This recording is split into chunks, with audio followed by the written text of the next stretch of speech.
Hello guys, मैं मोहम्मद दिलसाद। कैसे हो आप लोग? ठीक हो? तो पिछले क्लास में हम लोगों ने कुछ क्वालिटेटिव प्रॉपर्टीज़ को डिस्कस कर लिया था, है ना? तो क्वालिटेटिव प्रॉपर्टी के बारे में जैसा कि मैंने तुम लोग को बताया था कि ये वो प्रॉपर्टी होती है ना, जो डिपेंड करती है केवल और केवल नंबर ऑफ सॉल्यूट पार्टिकल्स पे, है ना, और इसके नेचर पे डिपेंड नहीं करती। मैंने इसके बारे में पढ़ाया था तुम लोगों को कि नंबर ऑफ सॉल्यूट पार्टिकल्स पे डिपेंड करती है कि नंबर ऑफ सॉल्यूट पार्टिकल कितना होगा। अगर नंबर ऑफ सॉल्यूट पार्टिकल अगर बढ़ाएंगे किसी पर्टिकुलर सॉल्यूशन में तो उसकी प्रॉपर्टी में क्या क्या चेंजेस आएगी, है ना। तो कॉलिगेटिव प्रॉपर्टी सिर्फ डिपेंड करती है किसके ऊपर? नंबर ऑफ सॉल्यूट पार्टिकल्स पे, इरिस्पेक्टिव ऑफ देयर नेचर। ठीक है ना। तो हमारे पास कौन कौन सी ऐसी कॉलिगेटिव प्रॉपर्टी हैं जो नंबर ऑफ सॉल्यूट पार्टिकल्स पे डिपेंड करती हैं, है ना। तो पहला आपका आता है रिलेटिव लोविंग ऑफ वेपर प्रेशर, है ना, ऑफ सॉल्वेंट। दूसरा है डिप्रेशन ऑफ फ्रीजिंग पॉइंट, है ना। नेक्स्ट है elevation of boiling point and osmotic pressure of the solution. अब इसमें से मैंने पढ़ा क्या क्या दिया तुम्हें? देखो, ऑस्मोटिक प्रेशर तुम लोग पिछले क्लास में डिस्कस कर रहे थे, राइट। इसके अलावा relative lowering of vapour pressure मैं पढ़ा चुका हूँ, ठीक है ना। ठीक है। अब बच गया दो चीज़, है ना, एक elevation in boiling point and depression in freezing point. तो दो मैंने पढ़ा चुका हूँ, बाकी दो तुम्हारे रह रहे हैं। तो ऑस्मोसिस के बारे में पिछली क्लास में बात कर ली थी हम लोगों ने। अच्छा, एक चीज़ ऑस्मोसिस में छूट गई थी शायद। शायद ये वाली बात छूट गई थी, रिवर्स ऑस्मोसिस किसे कहते हैं, ठीक है ना। तो हम इसको बाद में देखते हैं, ठीक है ना, क्योंकि इससे इंपॉर्टेंट ज़्यादा क्या है, एलिवेशन इन बॉइलिंग पॉइंट और डिप्रेशन इन फ्रीजिंग पॉइंट। तो पहले उसको मोर क्लियरली हम लोग पहले उसको ही समझेंगे, बाद में ये छोटा सा टॉपिक है, इसको हम बाद में क्लियर कर लेंगे। तो यहाँ तो कोई दिक्कत नहीं होना चाहिए तुम लोग को, ठीक है ना। चलो जी।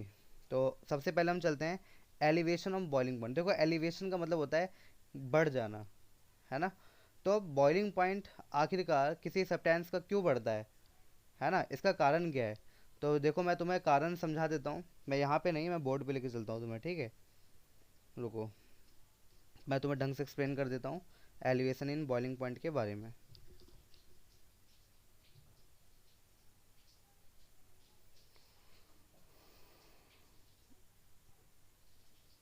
ओके, तो यहाँ पे मैं आ गया हूँ। अब देखो,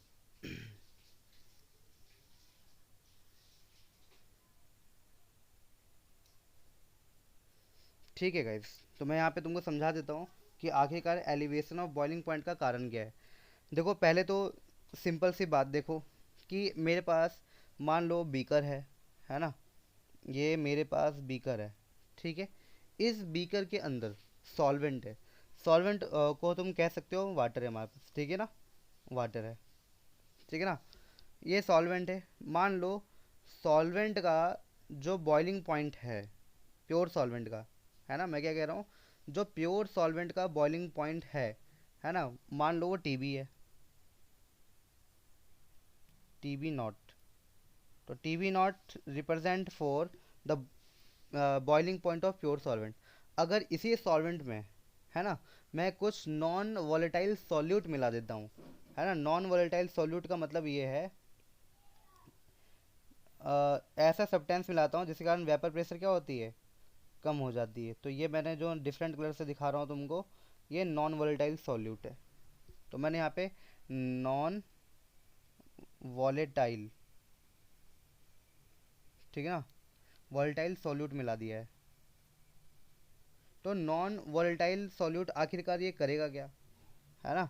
नॉन वोलेटाइल सॉल्यूट का क्या काम होता है ना। मैंने तुमको डिफरेंस बताया था ना वोलेटाइल और नॉन वोलेटाइल सॉल्यूट के बारे में। तो नॉन वोलेटाइल सॉल्यूट क्या करता है, वेपर प्रेशर को क्या कर देता है भाई, कम कर देता है, ठीक है ना। और वोलेटाइल सॉल्यूट जो होते हैं, वो जो वोलेटाइल सब्सटेंस जो होते हैं वो वेपर प्रेशर को क्या कर देते हैं, बढ़ा देते हैं। तो मैंने तुमको पहले भी डिफरेंस बता रखा है वोलेटाइल एंड नॉन वोलेटाइल में। तो जो वोलेटाइल है ना, तो पहले तो प्योर सॉल्वेंट था, उसका वेपर प्रेशर बहुत ज़्यादा होगा। तो उसका वेपर प्रेशर ज़्यादा क्यों था, क्योंकि वो कम टेम्परेचर पे ही, है ना, ज़्यादा प्रेशर बना रहा था। लेकिन जैसे ही मैंने नॉन वोलेटाइल सॉल्यूट को ऐड किया, है ना, नॉन वोलेटाइल सॉल्यूट को ऐड करते ही इसका वेपर प्रेशर जो हो गया, पूरे सॉल्यूशन का वेपर प्रेशर क्या हो गया, घट गया। क्यों घट गया होगा भाई, इसको वेपर बनाने में, है ना, इस पूरे सॉल्यूशन को वेपर बनाने में बहुत ज़्यादा क्या देना पड़ रहा होगा, टेम्परेचर देना पड़ रहा होगा। बहुत ज़्यादा क्या देना पड़ रहा होगा, टेम्परेचर, है ना। तो ये टेम्परेचर अब बहुत ज़्यादा देना पड़ा, पहले कम देना पड़ रहा था, लेकिन जैसे ही नॉन वोलेटाइल सॉल्यूट हमने ऐड किया, इसको टेम्परेचर ज़्यादा देना पड़ रहा है वेपर प्रेशर बनाने के लिए, है ना। तो इसलिए कहा जाता है कि जब नॉन वोलेटाइल सॉल्यूट हम लोग ऐड करते हैं तो बॉइलिंग पॉइंट बढ़ जाता है, ठीक है ना। तो हम लोग इसको कह सकते हैं इस बात को कि बॉइलिंग पॉइंट ये वाली बढ़ जाएगी, है ना। That is called elevation of boiling point, इसी को हम लोग कहते हैं एलिवेशन ऑफ बॉइलिंग पॉइंट, ठीक है। इतनी बात समझ में आ गई तुम लोग को, बताओ। ठीक है, मुझसे पूछ लेना अगर कोई दिक्कत होगा तो इसमें, ठीक है ना। वैसे दिक्कत होनी नहीं चाहिए क्योंकि मैंने तुम लोग को वोलेटाइल और नॉन वोलेटाइल में बहुत ज़्यादा क्लियर कट बता रखा है, ठीक है। अभी इसके आगे जो है ना, इसका हम लोग ग्राफ वगैरह भी डिस्कस कर लेंगे, कोई दिक्कत नहीं है। तो मैंने तुमको दो बात बताई थी, वॉलेटाइल और नॉन वॉलेटाइल। वॉलेटाइल में वेपर प्रेशर ज़्यादा होगा, इसको वेपर प्रेशर बनाने के लिए इसको टेम्परेचर कम देना पड़ता है, लेकिन वहीं पे नॉन वोलेटाइल का वेपर प्रेशर कम होता है ना। और इसको वेपर क्रिएट करवाने के लिए, क्योंकि वेपर प्रेशर वैसे ही कम देता है, तो अगर वेपर प्रेशर अगर कम बना रहा है, इसका मतलब वो वेपर प्रेशर बहुत डिफिकल्ट से निकल रहा है, तो उसको निकालने के लिए हमें बहुत ज़्यादा ही टेम्परेचर देना पड़ता है। तो यहाँ पे टेम्परेचर क्या देना पड़ता है, हमें ज़्यादा देना पड़ता है, ठीक है ना। तो ये कुछ पॉइंट्स थे वोल्टाइल नॉन वोल्टाइल में, इसी को डिस्कस करते हुए हम लोग एलिवेशन को जान रहे हैं। तो एलिवेशन में क्या हुआ, सॉल्वेंट का बॉइलिंग पॉइंट हमने टी बी नॉट माना था, लेकिन जैसे ही नॉन वोलेटाइल हमने यहाँ पर सॉल्यूट को ऐड किया, तो ये वेपर प्रेशर आसानी से नहीं दे रहा था, तो इसके वेपर प्रेशर को क्रिएट करने के लिए हमने बॉइलिंग पॉइंट क्या किया भाई, बढ़ा दिया। तो T B represent the boiling point of solute, non volatile solute, ठीक है ना। तो टेम्परेचर बढ़ाना पड़ा हम लोग को, बॉइलिंग पॉइंट बढ़ाना पड़ा, है ना। Then this phenomena is called elevation of boiling point. इतनी बात समझ में आ गई होगी, ठीक है ना। तो टीबी जो है वो सॉल्वेंट के लिए माना था टीबी नॉट, और टीबी मैंने सॉल्यूट के लिए माना है बॉइलिंग पॉइंट का सिंबल। तो अगर मैं ग्राफ बनाना चाहूँ, है ना, मुझे ग्राफ भी बनाना पड़ेगा इसमें। तो अगर मैं ग्राफ बनाना चाहूँ, मान लो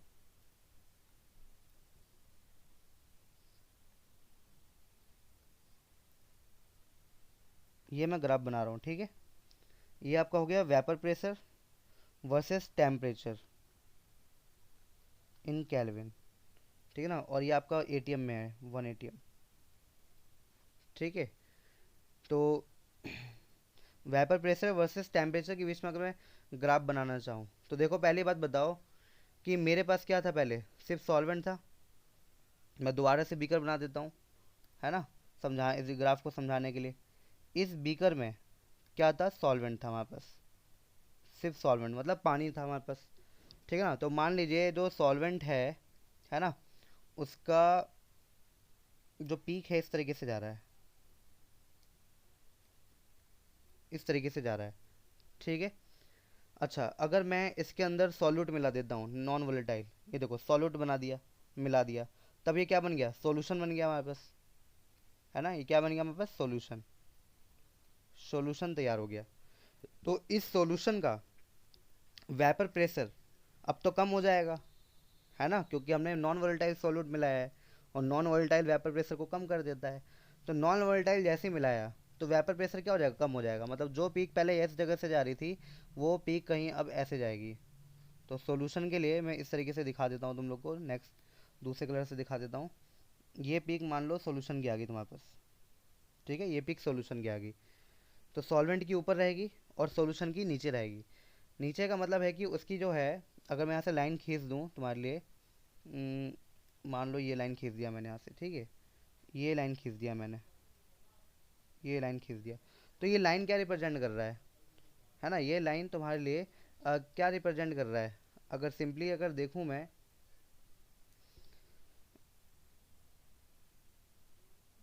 यहाँ ये वाला पॉइंट देखो, ये पॉइंट वेपर प्रेशर का अलग है ना, और ये जो है वेपर प्रेशर का अलग है। नीचे कौन है, नीचे ये नीचे है ना, ये वाला पॉइंट नीचे है, मतलब वेपर प्रेशर इससे क्या है, कम है। तो किसका कम है, अब ये नीचे वाला लाइन किसका था भाई, नीचे वाला लाइन सॉल्यूशन का था। सॉल्यूशन मतलब है कि जिसके अंदर नॉन वोलेटाइल सॉल्यूट पहले से ऐड था, तो उसका वेपर प्रेशर कम होगा। और ऊपर वाली लाइन किसकी थी भाई, सॉल्वेंट की थी ना, ऊपर वाली सॉल्वेंट की, तो सॉल्वेंट में तो कोई नॉन वोलेटाइल नहीं मिक्स है, तो उसका वेपर प्रेशर ज़्यादा होगा। तो बस ध्यान ये रखना कि जिसके अंदर भी अगर नॉन वोलेटाइल ऐड है उसका वेपर प्रेशर क्या होगा, कम होगा। तो नॉन वोलेटाइल तो सॉल्यूशन में ऐड था, तो उसका वेपर प्रेशर हमेशा सॉल्यूशन सॉल्वेंट से क्या होगा, कम होगा। तो ध्यान रखना है कि सॉल्यूशन का वेपर प्रेशर हमेशा कम होता है सॉल्वेंट से। सॉल्यूशन का वेपर प्रेशर कम इसलिए होता है क्योंकि उसमें नॉन वोलेटाइल सॉल्यूट ऐड रहता है। ठीक है, क्लियर हो गई इतनी बात। चलो अब देखो मैं इसको समझा रहा हूँ। अब हमें एलिवेशन देखना होगा, है ना। इसको मिटा देता हूँ। हम लोग को एलिवेशन देखना है। इस लाइन को ऐसे ही रहने दो।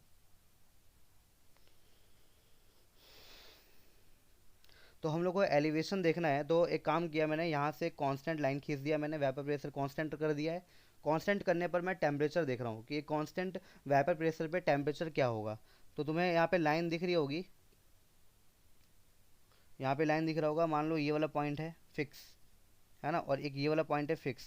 यहाँ से अगर मैं स्ट्रेट लाइन खींच देता हूँ टेम्परेचर के लिए, तो इसका टेम्परेचर सॉल्वेंट का क्या हो गया, ये हो गया, है ना। थोड़ी लाइन टेढ़ी जा रही होगी, है ना, कॉपरेट कर लेना।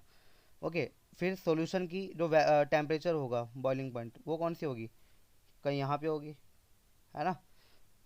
ओके, तो यहाँ पर मैं कह सकता हूँ ये मेरा क्या है, टी वी नॉट है, टी वी नॉट। ये पॉइंट कौन सा है मेरा, टी वी नॉट है, मतलब सॉल्वेंट का क्या है, ये बॉइलिंग पॉइंट है। ठीक है ना, प्योर सॉल्वेंट का। और ये वाला पॉइंट किसके लिए, टीबी किसके लिए, सॉल्यूशन के लिए, है ना। ये चीज़ तो मैं यहाँ पे बता रहा था तुम्हें, सॉल्यूशन के लिए टीबी लेना है तुम्हें, सिंबल। ठीक है ना। अब मेरी बात सुनो, अब तुम मेरी बात सुनो पहले, कि मेरे पास ये लाइन था, ठीक है ना। मान लो कि यहाँ से लेकर के यहाँ तक, मतलब कि यहाँ तक टीबी है, ठीक है ना। और मान लो यहाँ पर तुम्हारे पास टीबी नॉट है, ठीक है। तो अगर मुझे मान लो एलिवेशन चाहिए, मतलब चेंज चाहिए कितना हुआ, है ना, चेंज चाहिए, मतलब मुझे पता करना है चेंज कितना हुआ है। तो एक बात बताओ, मुझे ये चीज़ जानना है कितना है ना, ये वाला पोर्शन जानना है मुझे कितना है। तो मैं क्या करूँगा, मैं इस पूरे टीवी में, टीवी कहाँ से कहाँ तक था, यहाँ से लेकर के यहाँ तक था। ये जो टीवी था तुम्हारा, यहाँ से लेकर यहाँ तक था टीवी। इस पूरे टीवी में से, मैं कह रहा हूँ इस पूरे टीवी में से, इस पूरे टीवी में से अगर मैं टीवी नॉट वाला पोर्शन मिटा दूँ, टीवी नॉट वाला पोर्शन मिटा दूँ, इसका मतलब ये है कि इतना पोर्शन मिटा दूँ मैं, है ना। यहाँ से ले करके यहाँ तक का पोर्शन हटा दूँ मैं, है ना। मतलब माइनस कर दूँ, क्या कर दूँ मैं, माइनस कर दूँ मैं, माइनस कर देता हूँ मैं टीवी नॉट को, है ना। तो क्या मुझे इतना एरिया नहीं मिल जाएगा, इसको मैं क्या कह दूँगा, डेल्टा टीबी। क्या कह दूँगा मैं, डेल्टा टीबी। तो ये मेरा क्या आ जाएगा, डेल्टा टीबी आ जाएगा, है ना भाई। इतना ग्राफ तो तुमने सॉल्व कर ही रखा होगा। तो डेल्टा टीबी क्या हो गया भाई, टीबी माइनस टीबी नॉट, है ना। मतलब ज़्यादा वाले टेम्परेचर में से कम वाले टेम्परेचर को क्या कर दिया मैंने, माइनस कर दिया। तो ज़्यादा वाला कौन सा था, ये था, यहाँ से लेकर यहाँ तक जो ज़्यादा था, ठीक है ना। और कम वाला कौन सा था, यहाँ से लेकर के यहाँ तक जो था। तो माइनस कर दूंगा तो मुझे इतनी चीज़ मिल जाएगी। तो ये जो इतना टेम्परेचर आ रहा है यहाँ से लेकर यहाँ तक, डैट इज़ क्या कहलाएगा तुम्हारा, एलिवेशन ऑफ बॉइलिंग पॉइंट। इसी को हम लोग कहते हैं elevation of boiling point, elevation of boiling point, ठीक है ना। जिसको हम लोग इस फॉर्मूले से रिप्रेजेंट कर सकते हैं, that is the elevation of boiling point. Symbol क्या है, डेल्टा टी। तो जितना ज़्यादा मैं कंसंट्रेशन मिलाऊंगा नॉन वोलेटाइल सॉल्यूट का, है ना, मैं क्या कह रहा हूँ, जितना ज़्यादा कंसंट्रेशन मिलाऊंगा उतना ज़्यादा बॉइलिंग पॉइंट बढ़ जाएगा। तो बॉइलिंग पॉइंट कितना बढ़ेगा ये डिपेंड करता है कि उसमें number of non volatile solute कितना है ना भाई। क्योंकि ये बॉइलिंग पॉइंट क्यों बढ़ रहा था, नॉन वोलेटाइल सॉल्यूट ऐड करने के कारण बढ़ रहा था। तो मैं कह सकता हूँ कि जो मेरा डेल्टा टीबी है, डेल्टा टीबी जो है elevation in boiling point, directly proportional है concentration of non volatile solute. Concentration का मतलब है मोलैलिटी, इसके प्रोपोर्शनल होगा, है ना, ठीक है ना। तो प्रोपोर्शनलिटी का साइन हटा रहा हूँ मैं, तो प्रोपोर्शनलिटी का अगर साइन हटा दूंगा तो क्या आ जाएगा, के बी एम आ जाएगा, है ना। अब एम तो हमें मालूम होता है, एम तो हमें मालूम होता है मोलैलिटी क्या होता है, ठीक है ना। तो उसका फॉर्मूला फिट कर दो। तो मैं पहले साइड में आप लिख देता हूँ ना, एम। एम क्या होता है? मोल्स ऑफ सॉल्यूट, है ना। मोल्स का सिंबल एन होता है। मोल्स ऑफ सॉल्यूट अपॉन में क्या होता है? Mass of solvent in KG, है ना। तो मैं यहाँ पे लिख देता हूँ डब्ल्यू ऑफ सॉल्वेंट। ठीक है भाई, यही फॉर्मूला होता है ना मोलैलिटी का। ठीक है ना, तो इसको यहाँ पे पुट कर दो। ठीक है ना, तो चलो पुट कर देते हैं। देखो डेल्टा टी बी क्या आ रहा है तुम्हारे पास, तो delta T B is equal to में के बी, और एम की जगह तुम लिख देना number of moles of solute. अब मोल्स ऑफ सॉल्यूट का मतलब क्या है? मान लो जो सॉल्यूट है तुम्हारे पास, है ना, वो डब्लू ग्राम है। कितना है? सॉरी, डब्लू 2 ग्राम है। और मॉलिकुलर मास जो है वो m2 है अगर इसका। ठीक है ना, तो तुम्हारे पास क्या हो जाएगा? गिवन मास मतलब W2 हो जाएगा। एक minute, given mass W2 upon molecular mass, ये हो गया moles of solute. Upon, upon क्या है? सॉल्वेंट लेना है आपको, केजी में लेना है ना। तो सॉल्वेंट ले लीजिए केजी में। तो मान लीजिए आपके पास जो सॉल्वेंट था सॉल्यूशन के अंदर, वो W1 ग्राम है। तो हमें तो किलोग्राम में लेना है, तो हम लोग क्या कह देंगे? W1 अपॉन में 1000। हो गया। ठीक है ना, तो ये आ गया molality. This is what molality. तो डेल्टा टीबी क्या हो जाएगा तुम्हारा? डेल्टा टीबी का अब जो फॉर्मूला आ जाएगा वो क्या आ जाएगा? 1000 इंटू W2 अपॉन नीचे क्या जाएगा? M2, नीचे आ जाएगा मेरे पास M2 इंटू में W1। ठीक है ना, तो इतनी चीज़ तुम्हारे पास आ जाएगा। तो यहाँ तक तो कोई दिक्कत नहीं होगा तुम लोग को। ठीक है, अब यहाँ से क्या होगा? तुम लोग M2 की वैल्यू भी निकाल सकते हो, मतलब कि एक को छोड़ के सारी चीज़ तुम लोग को क्या हो सकता है? गिवन हो सकता है। अच्छा KB भी तो है, एक मिनट, KB भूल गया है ना। KB W2 अपॉन M2 और W1 इंटू 1000। ठीक है जी, तो ये फॉर्मूला आ गया मेरा डेल्टा टीबी का। अगर मुझे यहाँ से M2 चाहिए तो M2 का फॉर्मूला क्या आ जाएगा? मॉलिक्यूलर मास निकालने के लिए बोल देगा तो कैसे निकाल, M2 कैसे निकालेंगे हम लोग फिर, है ना। तो M2 को क्या करना है? ऊपर लेके चल जाना है और डेल्टा टीबी को इसकी जगह पे रख देना है। तो क्या हो जाएगा? के बी इंटू में W2 इंटू में 1000 तो है ही, अपॉन में डेल्टा टीबी अब नीचे आ जाएगा इंटू में W1। ठीक है, बात समझ में आ गई ना? फॉर्मूला कैसे लिख दिया मैंने। ठीक है ना, तो ये हमारा फॉर्मूला, इससे न्यूमेरिकल आते हैं। ये भी इससे भी न्यूमेरिकल आता है, इससे भी न्यूमेरिकल आता है, और एक फॉर्मूला जो मैंने ऊपर लिखा था डेल्टा टीबी का, इससे भी न्यूमेरिकल आता है। ठीक है ना, और एग्ज़ाम में ग्राफ तो मस्ट है, तो ये ग्राफ तो मैंने ठीक से समझा दिया है। तो ये था तुम्हारे पास एलिवेशन इन बॉइलिंग पॉइंट। ठीक है ना, तो यहाँ पे कितनी चीज़ गिवन है तुम्हें? एक तो M2 की M2 है, एक वेरिएबल ये रहा है ना M2। दूसरा क्या है? KB है। तीसरा क्या है? W2 है। चौथा क्या है? डेल्टा TB है। पांचवा क्या है? W1 है। तो इस पांच में से चार चीज़ तुमको गिवन होगा, पांच में से चार चीज़ गिवन होगा, पांच में से तुमको निकालने के लिए बोल देगा। निकाल लेना, कोई दिक्कत नहीं है। ठीक है ना, अब देखो ये KB जो है ये क्या है? प्रोपोर्शनलिटी कांस्टेंट है। इस प्रोपोर्शनलिटी कांस्टेंट को हम लोग एलिवेशन कांस्टेंट, या फिर क्या कह सकते हैं, मोलर एलिवेशन कांस्टेंट, या बॉइलिंग पॉइंट एलिवेशन कांस्टेंट, या फिर एबिलोस्कोपिक कांस्टेंट, इसके दो तीन नाम हैं, ये कह सकते हैं। और इसकी जो मेनली यूनिट होती है, इसकी यूनिट क्या होती है? KB की जो यूनिट होती है वो केल्विन, किलोग्राम, है ना। वैसे ही तुम लोग खुद भी निकाल सकते हो, ये पर मोल निकालना सिखा रखा है मैंने। तो ये सब तुमको PDF में मिल जाएगा। तुमको बस ये ग्राफ समझाना था मुझे, और ये थोड़ा फॉर्मूला कैसे ड्राइव हुआ, ये फॉर्मूला ड्राइव समझाना था मुझे। तो आई होप तुमको समझ में आ गया होगा। ठीक है ना, PDF देखो। ठीक है, तो देखो यहाँ पे मैंने साफ साफ लिख रखा है डेल्टा TB का फॉर्मूला, दिख रहा होगा तुम लोगों को। डेल्टा TB का फॉर्मूला साफ साफ लिख रखा है, TB माइनस TB नॉट। ठीक है ना, इसके बारे में मैंने तुमको समझा दिया है। ओके, फिर ये वाला बात बताया था मैंने तुम लोग को कि बॉइलिंग पॉइंट सोल्यूशन का, है ना, हमेशा ज़्यादा होता है ना, प्योर सॉल्वेंट से, क्योंकि सॉल्यूशन के अंदर सॉल्यूट प्रेजेंट होता है, नॉन वोलेटाइल वाला, इसलिए। फिर देखो मैंने तुमको ये वाला ग्राफ समझाया था, डेल्टा TB कैसे निकालते हैं ये समझा दिया था मैंने। ठीक है ना, और इसके बाद डेरिवेशन चालू था, delta TB directly proportional to molality of the solvent, sorry, non volatile solute. ठीक है, ये चीज़ समझा दिया था मैंने तुम लोग को। और देखो के बी कांस्टेंट है, जिसको मोलर एलिवेशन कांस्टेंट या बॉइलिंग पॉइंट एलिवेशन कांस्टेंट या इबुलोस्कोपिक कांस्टेंट कहते हैं। के बी की यूनिट मैंने बता दिया तुम लोग को, ठीक है ना। और सारे वेरिएबल तुमको याद रखना है कि W2 क्या है ना। W2 ग्राम ऑफ सॉल्यूट है। M2 क्या है, मोलर मास है सॉल्यूट का। W1 क्या है, सॉल्वेंट के लिए है ना। तो ये सब तुमको याद रखना पड़ेगा कि W2 M2 W1 है क्या, वरना वहाँ एग्जाम में क्वेश्चन आएगा ना तो तुम कंफ्यूज जाओगे।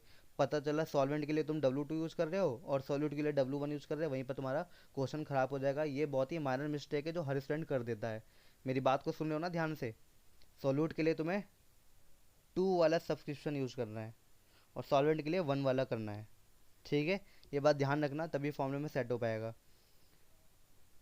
या तो फिर ये तुम कुछ मत याद रखो ना, सीधा याद रख लो ये मोलैलिटी निकाला तुमने, ठीक है ना। बस इसको याद रख लो। फाइनली देखो ये फॉर्मूला, ठीक है। मैंने ड्राइव करवा के दिखा दिया है, ख़त्म हो गया ये। चलो, अब जिस तरीके से एलिवेशन हो रहा है बॉइलिंग पॉइंट का नॉन वोलेटाइल सॉल्यूट ऐड करने पे, उसी तरीके से डिप्रेशन हो जाएगा। क्योंकि भाई अगर बॉइलिंग पॉइंट बढ़ रहा है तो इसका मतलब फ्रीजिंग पॉइंट क्या हो रहा होगा, कम हो रहा होगा, है ना। तो नॉन वोलेटाइल सॉल्यूट करने हम लोग जानेंगे यहाँ पर कि किस तरीके से नॉन वोलेटाइल सॉल्यूट ऐड करने पर फ्रीजिंग पॉइंट डिप्रेस हो जाता है। डिप्रेस का मतलब क्या, कम हो जाता है, ठीक है। तो यहाँ पे भी इसका एक ग्राफ है, इसको भी हम लोग समझेंगे। तो the lowering of vapour pressure of solution cause lowering of freezing point, ठीक है ना। तो जिसका वेपर प्रेशर कम होगा उसका फ्रीजिंग पॉइंट भी क्या हो जाएगा, कम हो जाएगा। तो देखो नॉन वोलेटाइल सॉल्यूट ऐड करने पर वेपर प्रेशर कम होता है, और वेपर प्रेशर कम होगा तो फ्रीजिंग पॉइंट भी क्या हो जाएगा, कम हो जाएगा, लोअर हो जाएगा। इसीलिए कहा जाता है कि नॉन वोलेटाइल सॉल्यूट ऐड करने पर क्या होता है, फ्रीजिंग पॉइंट का डिप्रेशन हो जाता है, ठीक है। बात समझ में आ गया तुम लोग को। अब तुम्हें जानना पड़ेगा कि फ्रीजिंग पॉइंट होता क्या है ना।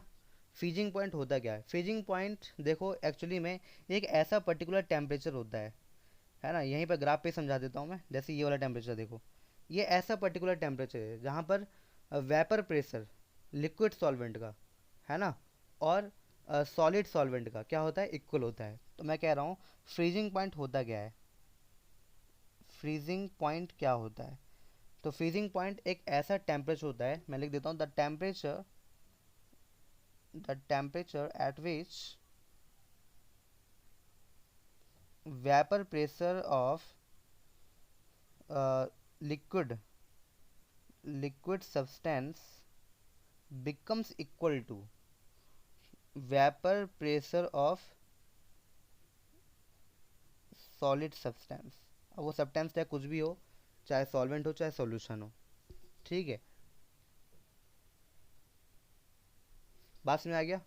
तो तुमको ध्यान रखना है कि वेपर प्रेशर लिक्विड फेज में और वेपर प्रेशर सॉलिड फेज में क्या हो जाएगा, इक्वल हो जाएगा, ठीक है ना। अब ये इक्वल कैसे हुआ देखो, मैं समझा देता हूँ तुम्हें।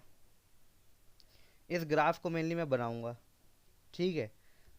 जैसे एलिवेशन का समझाया था इसका भी समझा देता हूँ एक बार।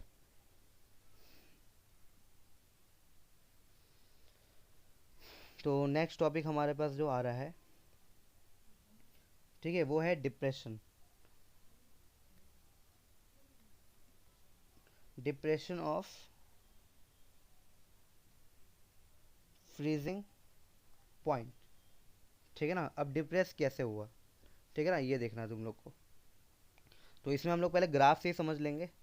यहाँ पे ग्राफ खींचेंगे, वही vapour pressure versus temperature in kelvin,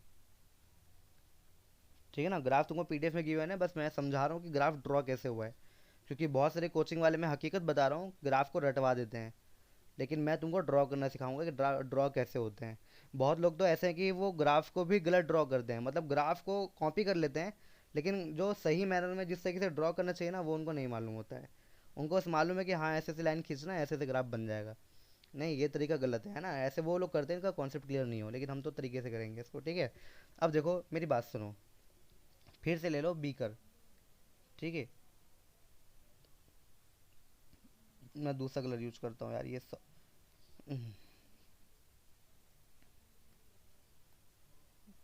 देखो ये आपका बीकर हो गया। इसके अंदर मान लो सॉल्वेंट है, सॉल्वेंट मतलब पानी मान लो, इसलिए मैं नीला कलर यूज़ कर रहा हूँ सॉल्वेंट को दिखाने के लिए, ताकि तुम कंफ्यूज ना हो। ठीक है, ये सॉल्वेंट है। और ये सॉल्वेंट किस फेज़ में है भाई? लिक्विड फेज़ में है ना, लिक्विड फेज़ में। ठीक है, तो मान लो इसका टेम्परेचर का मान लो ये रहा आपका सॉल्वेंट, इसका अगर टेम्परेचर मैं कम करता हूँ, कम कर दिया मैंने, और मान लो किसी पर्टिकुलर टेम्परेचर पे क्या हो गया, ये फ्रीज हो गया। क्या हो गया? फ्रीज हो गया। तो ये इसका क्या कहलाएगा भाई? फ्रीजिंग पॉइंट कहलाएगा। ये क्या कहलाएगा? इसका फ्रीजिंग पॉइंट कहलाएगा। ठीक है ना। तो यहाँ पे लिक्विड था, लिक्विड से जैसे जैसे मैं यहाँ पे आया, ये क्या हो गया? ये लिक्विड था, इस टेम्परेचर पे लिक्विड था, है ना। मान लो ये कोई टेम्परेचर है यार, इस टेम्परेचर पे ये लिक्विड फॉर्म में था, है ना। और जैसे मैंने इसका टेम्परेचर कम किया, है ना, तो ये इस पॉइंट पर क्या हो गया? फ्रीज हो गया, है ना। तो ये पर्टिकुलर टेम्परेचर क्या कहलाएगा? इसका फ्रीजिंग पॉइंट कहलाएगा सॉल्वेंट का, राइट। चलो, इतनी बात तुम्हें समझ में आ गई। ठीक है, तो मैं यहाँ पे लिख देता हूँ लिक्विड सॉल्वेंट।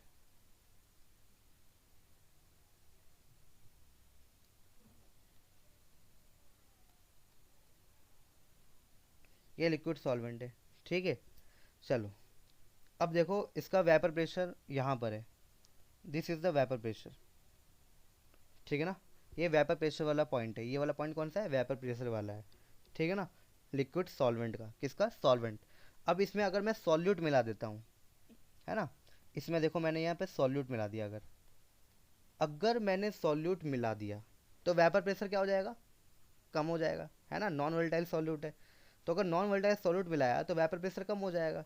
तो वेपर प्रेशर कम हो जाएगा, तो सॉल्यूट प्लस सॉल्वेंट क्या बनता है? सॉल्यूशन बन जाता है। तो इस सॉल्यूशन का वेपर प्रेशर कम होगा, क्योंकि इसमें नॉन वोलेटाइल सॉल्यूट ऐड है। तो मैं ये कह सकता हूँ कि इसका कहीं कहीं ग्राफ ऐसे जाएगा, इस तरीके से जाएगा। ठीक है, इस तरीके से ग्राफ जाएगा। थोड़ा सही से बना देता हूँ ग्राफ।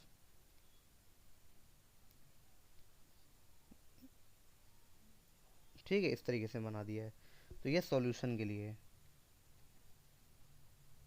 ठीक है, तो ये देखो ये पॉइंट पे वेपर प्रेशर कम हो गया। इससे तो कम ही है, तुमको दिख रहा होगा, इससे तो कम ही है वेपर प्रेशर। ठीक है ना।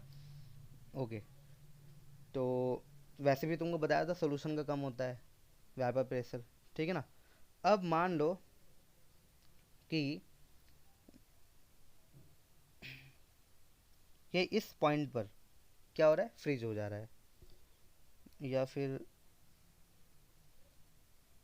एक मिनट, मिट क्यों नहीं रहा? हाँ, मान लो ये इस पॉइंट पर तुम्हारा फ्रीज हो जा रहा है।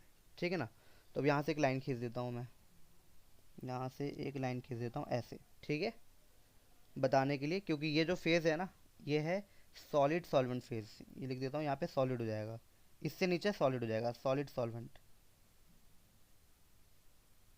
है ना। इससे नीचे क्या हो जाएगा? सॉलिड हो जाएगा, है ना। तो अब देखो ये जो पॉइंट है, ये जो पॉइंट मैंने बनाया है, ये वाला, इस पॉइंट पर, है ना, सॉलिड फेज का और लिक्विड फेज का वेपर प्रेशर क्या है भाई? सेम है। सिमिलरली इस पॉइंट पे भी, है ना, सोल्यूशन, लिक्विड सोल्यूशन का और सॉलिड का, सॉलिड फेज का सॉल्यूशन का, ठीक है ना, क्या है? वेपर प्रेशर सेम है। तो अगर वेपर प्रेशर सेम हो गया तो इस पॉइंट को हम लोग क्या कह देंगे? फ्रीजिंग पॉइंट कह देंगे। यही डेफिनेशन बताया था मैंने तुम लोग को, है ना। तो ठीक है, लिक्विड सॉल्वेंट के लिए जो फ्रीजिंग पॉइंट का जो सिंबल है, मान लो कहीं यहाँ पर जा रहा है, ठीक है, और मैंने इसका सिंबल दे दिया है टी एफ नॉट। सॉल्वेंट के लिए हमेशा नॉट वाला सिंबल देना है, ये ध्यान रखना है। सोल्यूशन कहीं यहाँ जा रहा था, तो इसका जो होगा फ्रीजिंग पॉइंट ये वाला पॉइंट होगा। ठीक है ना। तो ये हो गया आपका टी एफ। तो ये जो भाई साहब इतना आ रहा है डेल्टा टी एफ, इसी को मैं क्या कहूँगा भाई? डिप्रेशन ऑफ फ्रीजिंग पॉइंट कह दूंगा, डिप्रेशन ऑफ फ्रीजिंग पॉइंट कह दूंगा। तो अगर मुझे डेल्टा टी एफ का फॉर्मूला निकालना है अगर इसी ग्राफ से, तो डेल्टा टी एफ क्या हो जाएगा तुम्हारे पास? देखो यहाँ हायर टेम्परेचर कौन है? हायर टेम्परेचर कौन है? यही तो है, इसके आगे यही है, टी एफ नॉट।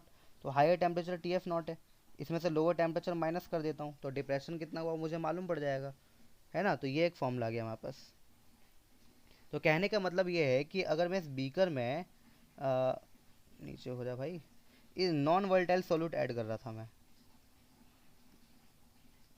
क्या ऐड कर रहा था? नॉन वोलेटाइल सॉल्यूट, ऐड कर रहा था भाई, ठीक है ना। तो जैसे ही नॉन वोलेटाइल सॉल्यूट ऐड किया, इसका वेपर प्रेशर क्या हो गया भाई, डिक्रीज हो गया। और वेपर प्रेशर डिक्रीज होने के कारण, है ना, इसका जो फ्रीजिंग पॉइंट है, इसका जो फ्रीजिंग पॉइंट है वो भी क्या हो गया, लो हो गया, ठीक है। यही था इस डायग्राम का मेन और क्लियर कॉन्सेप्ट, ठीक है ना। तो मैंने इस डायग्राम को ड्रॉ करना सिखाया है। और लोग पता है क्या करते हैं, ऐसे खींचते हैं, ऐसे नहीं भाई, ऐसे खींचते हैं, हमने नीचे आना है, ठीक है। तो यही कॉन्सेप्ट था डायग्राम बनाने का, यही बता रहा था मैं तुम्हें, ठीक है। तो अब जितना ज़्यादा कंसंट्रेशन होगा नॉन वोलेटाइल सॉल्यूट का, जितना ज़्यादा कंसंट्रेशन होगा उतना कम वेपर प्रेशर, उतना ज़्यादा डिप्रेशन होगा फ्रीजिंग पॉइंट का। तो फ्रीजिंग पॉइंट का जो डिप्रेशन है, मतलब डेल्टा जो टी एफ है, वो किस पे डिपेंड करेगा भाई, मोलैलिटी पे डिपेंड करेगा, है ना, सॉल्यूशन के मोलैलिटी पे डिपेंड करेगा, ठीक है ना। तो प्रोपोर्शनलिटी कांस्टेंट का साइन हटा दो, सॉरी प्रोपोर्शनल हटा दो, तो कांस्टेंट आ जाएगा। उस कांस्टेंट को मैं क्या कह दूंगा, के एफ, और ये एम। एम का फॉर्मूला जैसे पीछे निकाल लेते वैसे यहाँ भी होगा।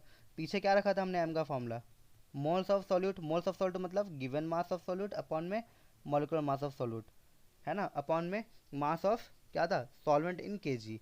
तो W1 ग्राम था तो उसको 1000 से हमने डिवाइड किया था केजी में करने के लिए। इसी चीज़ को यहाँ पे पुट कर दो एम की जगह, और डेल्टा टी एफ का फॉर्मूला तुम्हारे हाथ में आ जाएगा, ठीक है। तो डेल्टा टी एफ क्या आ गया तुम्हारे पास, के एफ, और एम की जगह W2 बाया M2 इंटू W1 बाया 1000, ठीक है, ठीक है भाई।